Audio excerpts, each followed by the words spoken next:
और हमें गर्व है कि हमारी रगों में उन्हीं का खून है। चुनौतियां हैं, अनगिनत चुनौतियां हैं। चुनौतियां भीतर भी है, चुनौतियां बाहर भी है।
राष्ट्रीय ध्वज गार्ड के जवान इस समय लाल किले की प्राचीर के सामने से प्रस्थान कर रहे हैं और यहाँ पर वायु विचरण करते हुए नजर आ रहे हैं 2 advance light helicopter line astern formation में, जहाँ पर विंग कमांडर अंबर अग्रवाल और विंग कमांडर राहुल नैनवाल पुष्प वर्षा कर रहे हैं उपस्थित जन समूह पर। आजादी के पूर्व 40 करोड़ देशवासियों ने वो जज्बा दिखाया, वो सामर्थ्य दिखाया, वो एक सपना लेकर के चले, एक संकल्प लेकर के चलते रहे, जूझते रहे। एक ही स्वर था, वंदे मातरम। एक ही सपना था, भारत की आजादी का। 40 करोड़ देशवासियों ने, और हमें गर्व है कि हमारी रगों में उन्हीं का खून है। वो हमारे पूर्वज थे। सिर्फ 40 करोड़ लोगों ने दुनिया की महासत्ता को उखाड़ करके फेंक दिया था, गुलामी की जंजीरों को तोड़ दिया था। अगर हमारे पूर्वज, जिनका खून हमारी रगों में है, आज हम तो 140 करोड़ है। अगर 40 करोड़ गुलामी की बेड़ियों को तोड़ सकते हैं, अगर 40 करोड़ आजादी के सपने को पूर्ण कर सकते हैं, आजादी लेकर के रह सकते हैं, तो 140 करोड़ देश के मेरे नागरिक, 140 करोड़ मेरे परिवारजन अगर संकल्प लेकर के चल पड़ते हैं, एक दिशा निर्धारित करके चल पड़ते हैं, कदम से कदम मिलाकर, कंधे से कंधा मिलाकर अगर चल पड़ते हैं, तो चुनौतियां कितनी भी क्यों ना हो, अभाव की मात्रा कितनी ही तीव्र क्यों ना हो, संसाधनों के लिए जूझने की नौबत हो, तो भी हर चुनौती को पार करते हुए हम समृद्ध भारत बना सकते हैं। हम 2047 विकसित भारत का लक्ष्य प्राप्त कर सकते हैं। अगर 40 करोड़ देशवासी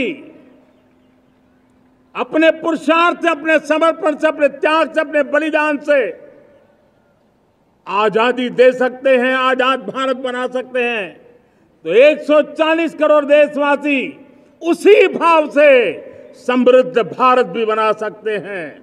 साथियों, चुनौतियां हैं, अनगिनत चुनौतियां हैं। चुनौतियां भीतर भी है, चुनौतियां बाहर भी है। और जैसे जैसे हम ताकतवर बनेंगे, जैसे जैसे हमारा तवज्जो बढ़ेगा, तो चुनौतियां भी बढ़ने वाली है, बाहर की चुनौतियां और बढ़ने वाली है। और मुझे उसका भली भांति अंदाज है। लेकिन मैं ऐसी शक्तियों को कहना चाहता हूं, भारत का विकास किसी के लिए संकट लेकर के नहीं आता। हम विश्व में समृद्ध थे, तब भी हमने कभी दुनिया को युद्ध में नहीं झोंका है। हम बुद्ध का देश है, युद्ध हमारी राह नहीं है। और इसलिए विश्व चिंतित न हो भारत के आगे बढ़ने से। मैं विश्व समुदाय को विश्वास दिलाता हूं कि आप भारत के संस्कारों को समझिए, भारत के हजारों साल के इतिहास को समझिए। आप हमें संकट मत मानिए, आप उन तरकीबों से न जुड़िए जिसके कारण पूरी मानव जात का कल्याण करने का सामर्थ्य जिस भूमि में है, उस भूमि को ज्यादा मेहनत करनी पड़े। लेकिन फिर भी मैं देशवासियों को कहना चाहता हूं, चुनौतियां कितनी ही क्यों न हो, चुनौती को चुनौती देना ये हिंदुस्तान की फितरत में है। न हम डिगेंगे, न हम थकेंगे, न हम रुकेंगे, न हम झुकेंगे। हम संकल्पों की पूर्ति के लिए 140 करोड़ देशवासियों का भाग्य बदलने के लिए, भाग्य सुनिश्चित करने के लिए, राष्ट्र के सपनों को साकार करने के लिए हम कोई कोर कसर नहीं छोड़ेंगे। साथियों,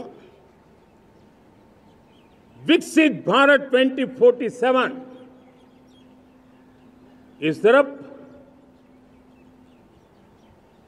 भाषण के शब्द नहीं है, इसके पीछे कठोर परिश्रम चल रहा है। देश के कोटि कोटि जनों के सुझाव लिए जा रहे हैं और हमने देशवासियों से सुझाव मांगे। और मुझे प्रसन्नता है कि मेरे देश के करोड़ों नागरिकों ने विकसित भारत 2047 के लिए अनगिनत सुझाव दिए हैं। हर देशवासी का सपना उसमें प्रतिबिंबित हो रहा है, हर देशवासी का संकल्प उसमें झलकता है। युवा हो, बुजुर्ग हो, गांव के लोग हो, शहर के लोग हो, किसान हो, कामदार हो, दलित हो, आदिवासी हो, पहाड़ों में रहने वाले लोग, शहरों में रहने वाले लोग हैं, हर किसी ने 2047 में जब देश आजादी का 100 साल मनाएगा, तब तक विकसित भारत के लिए अनमोल सुझाव दिए हैं। और मैं जब इन सुझावों को देखता था, मेरा मन प्रसन्न हो रहा था। उन्होंने क्या लिखा? कुछ लोगों ने कहा कि दुनिया का स्किल कैपिटल बनाने का सुझाव हमारे सामने रखा। 2047 विकसित भारत के लिए कुछ लोगों ने भारत को मैन्युफैक्चरिंग का ग्लोबल हब बनाने का सुझाव दिया। कुछ लोगों ने भारत की हमारी यूनिवर्सिटीज ग्लोबल बने, इसके लिए सुझाव दिया। कुछ लोगों ने यह भी कहा कि क्या आजादी के इतने सालों के बाद हमारा मीडिया ग्लोबल नहीं होना चाहिए।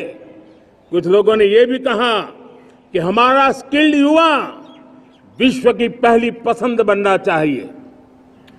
कुछ लोगों ने सुझाव दिया भारत को जल्द से जल्द जीवन के हर क्षेत्र में आत्मनिर्भर बनना चाहिए। कई लोगों ने सुझाव दिया कि हमारे किसान जो मोटा अनाज पैदा करते हैं, जिसको हम श्री अन्न कहते हैं, उस सुपर फूड को दुनिया के हर डाइनिंग टेबल पर पहुंचाना है। हमें विश्व के पोषण को भी बल देना है, और भारत के छोटे किसानों को भी मजबूती देनी है। कई लोगों ने सुझाव दिया कि देश में स्थानीय स्वराज की संस्थाओं से लेकर के अनेक इकाइयां हैं, उन सब में गवर्नेंस के रिफॉर्म की बहुत जरूरत है। कई लोगों ने लिखा कि न्याय के अंदर जो विलंब हो रहा है उसके प्रति चिंता जाहिर की और ये भी कहा कि हमारे देश में न्याय व्यवस्था में रिफॉर्म की बहुत बड़ी जरूरत है। कई लोगों ने लिखा कि कई ग्रीनफील्ड सिटीज बनाने की अब समय की मांग है। किसी ने बढ़ती हुई प्राकृतिक आपदाओं के बीच शासन प्रशासन में कैपेसिटी बिल्डिंग के लिए एक अभियान चलाने का सुझाव दिया। बहुत सारे लोगों ने यह सपना भी देखा है कि अंतरिक्ष में भारत का स्पेस स्टेशन जल्द से जल्द बनना चाहिए। किसी ने कहा भारत की जो पारंपरिक ट्रेडिशनल मेडिसिन है, हमारी औषधि है, दुनिया जब आज होलिस्टिक हेल्थ केयर की तरफ जा रही है तब हमें भारत की पारंपरिक औषधियां और वेलनेस हब के रूप में भारत को विकसित करना चाहिए। कोई कहते हैं कि अब देर नहीं होनी चाहिए, भारत जल्द से जल्द दुनिया की तीसरी सबसे बड़ी इकोनॉमी बनना चाहिए। साथियों, मैं इसलिए पढ़ रहा था कि मेरे देशवासियों ने सुझाव दिए, मेरे देश के सामान्य नागरिक ने ये सुझाव हमें दिए हैं। मैं समझता हूं जब देशवासियों की इतनी विशाल सोच हो, देशवासियों के इतने बड़े सपने हो, देशवासियों की इन बातों में जब संकल्प झलकते हो तब हमारे भीतर एक नया संकल्प दृढ़ बन जाता है, हमारे मन में आत्मविश्वास नई ऊंचाई पर पहुंच जाता है।